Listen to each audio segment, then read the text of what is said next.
Wow, stories.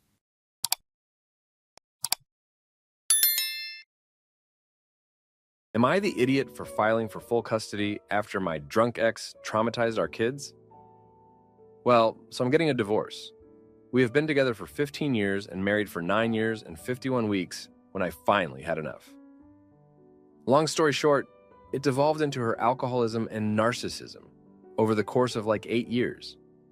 I'm an alcoholic too, but I am now sober and clear-headed. I knew it was over when she left marriage counseling in a huff after replying to the therapist's question, "What are you willing to do for your marriage?" with nothing.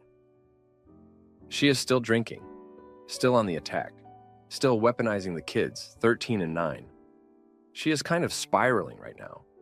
When I decided I didn't have to be available for her to yell at for hours on end, she lost her mind, called my family, my work, made it hard for me to focus at work, threatened to call the cops, called my freaking gym just to make it difficult for me to go, as I would have the kids, and one isn't 13 yet, so my daughter can't even just hang out, much less work out.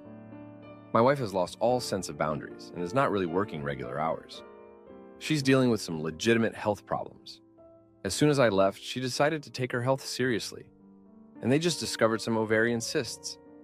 So now I have to be prepared to be the jerk who left his wife just before she got cancer, even if that is just the worst-case scenario. My kids understand. My daughter is ride-or-die team mom, which I love, but it's super confusing for her to observe her mother behave so blatantly malicious and without regard or remorse. My son is turning into an angry young man. He, like me, just wants peace and harmony. It's super hard, and I'm working on getting them into therapy, which I've begun to take more seriously myself.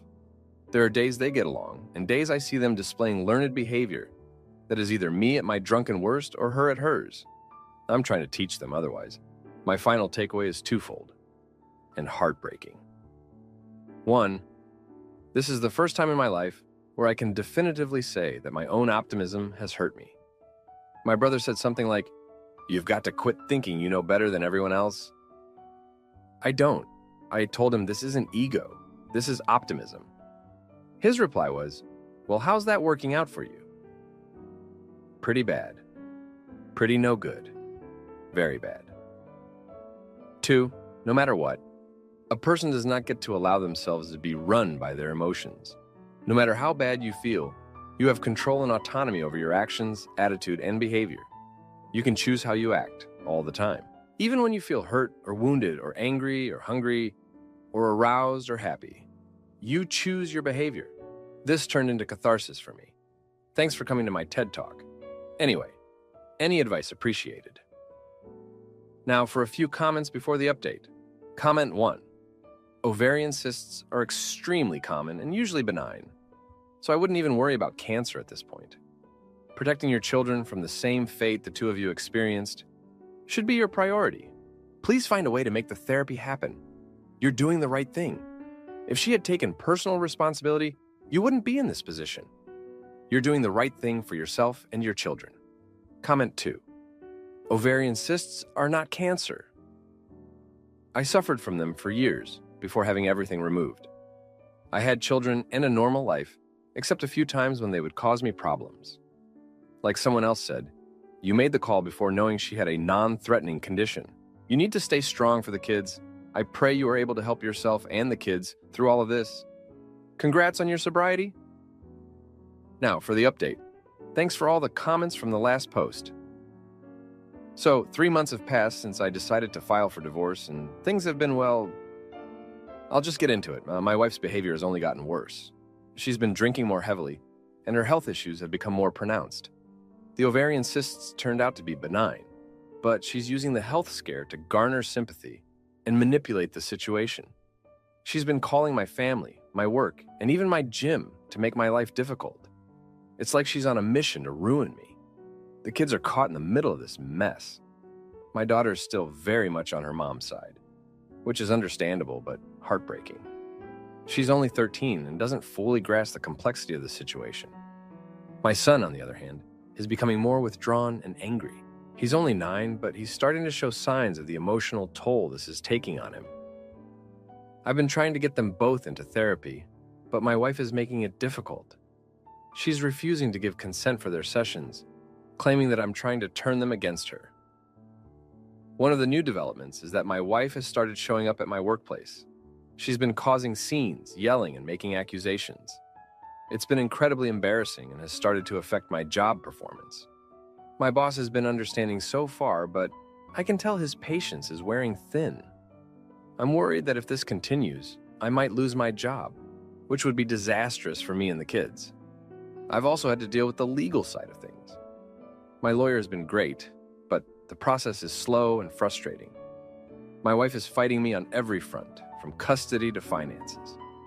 She's demanding full custody of the kids, claiming that I'm an unfit father because of my past alcoholism.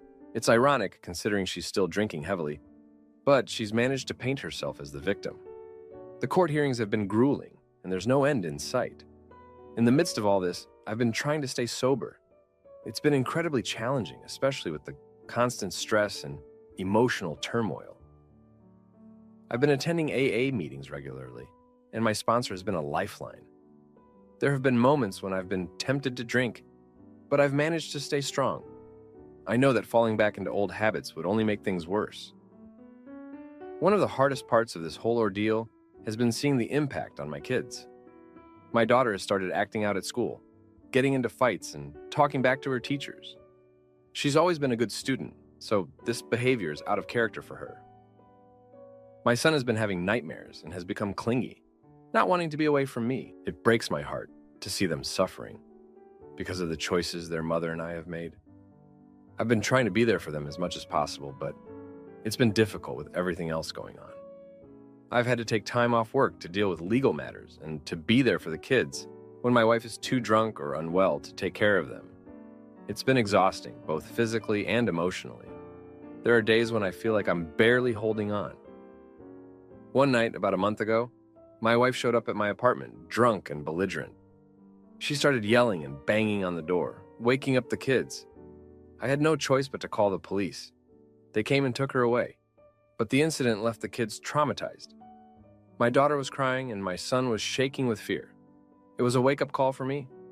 I realized that I needed to take more drastic measures to protect them. I filed for an emergency custody order the next day. It was granted, and the kids have been living with me full-time since then. My wife has allowed supervised visitation, but she's been missing most of them. She's too caught up in her own issues to prioritize the kids. It's been a relief to have them with me, but it's also been a huge responsibility. I'm doing my best to provide a stable and loving environment for them, but it's not easy. In the midst of all this chaos, I've had to confront some hard truths about myself and my past. I've been reflecting on my own behavior and the choices that led us to this point. I've realized that I've been enabling my wife's behavior for years, hoping that things would get better. My optimism, as my brother pointed out, has been my downfall. I've been so focused on trying to fix things that I didn't see the damage being done to myself and my kids. I've also had to come to terms with my own role in the breakdown of our marriage. I'm not blameless in all of this. My past alcoholism and the way I handled my emotions have contributed to the toxic environment we're in now. It's been a painful realization, but it's also been a catalyst for change. I'm determined to be a better father and a better person. One of the most challenging aspects of this journey has been dealing with my own emotions. There are days when I feel overwhelmed by guilt and regret. I've been working through these feelings in therapy, and it's been a slow and painful process, but it's also been necessary. I need to heal and move forward, not just for myself, but for my kids. As I navigate this new reality, I've been trying to rebuild my relationship with my kids. It's been a slow process, but there have been moments of connection and understanding. My daughter and I have had some heart-to-heart conversations, and she's starting to see things from my perspective. My son has been more affectionate, seeking comfort and reassurance from me. These moments give me hope and strength to keep going. But there's a decision looming on the horizon that's been weighing heavily on my mind.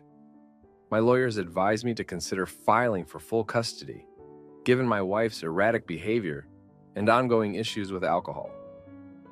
It's a decision that tests my true loyalties. On one hand, I want to protect my kids and provide them with a stable environment. On the other hand, I know that taking full custody would devastate my wife and further strain our already fractured relationship. I've been wrestling with this decision for weeks. I've talked to my therapist, my sponsor, and my family, but ultimately, it's a choice I have to make on my own. I know that whatever I decide, there will be consequences. But I also know that I need to do what's best for my kids, even if it means making a difficult and painful choice.